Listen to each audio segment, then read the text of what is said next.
And to make this modification, you'll need to cut the bottom of the fuselage off by 48 millimeters, like this piece. And then on the top of the fuselage, you'll need to cut, this piece off. And then also cut this piece off of the rudder assembly. And because we cut the back off, you'll need to glue the elevator in. The next is you'll need to 3D print the little rudder extension.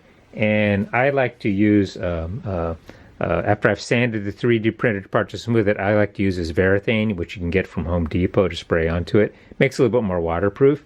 And then you can either tape, I just use Scotch tape, or you could glue the extension in place.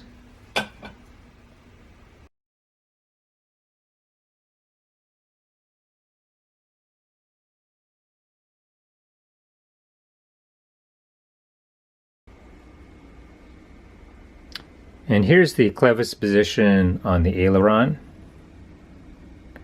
and the clevis position on the elevator. And here's the clevis position on the rudder, and the position where the control horns are attached to the servos for the rudder and the elevator. And here's the travel on the elevator. High rate. And here's the travel on the elevator at high rates.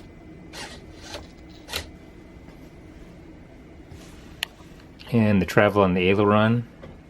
Low rates. Here's the travel on the aileron at low rate.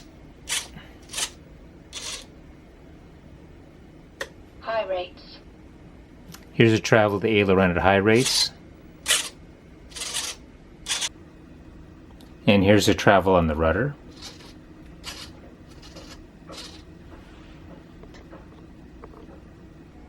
The stock center of gravity position is 63 millimeters, and we're balancing at 65 millimeters. To get the jet to balance correctly with the larger 4-cell battery, had to add about 1 ounce of weight in the back, and here you can see some nails and a small lead weight that was added to the back to get the center of gravity where we want.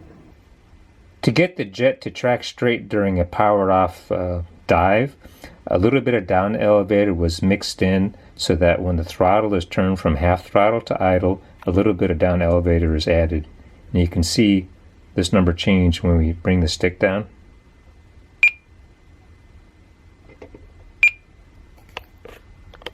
To get about 3 minutes of flight time, the throttle travel was reduced from 100% to 8%, and I was still able to do most of the aerobatic maneuvers I wanted.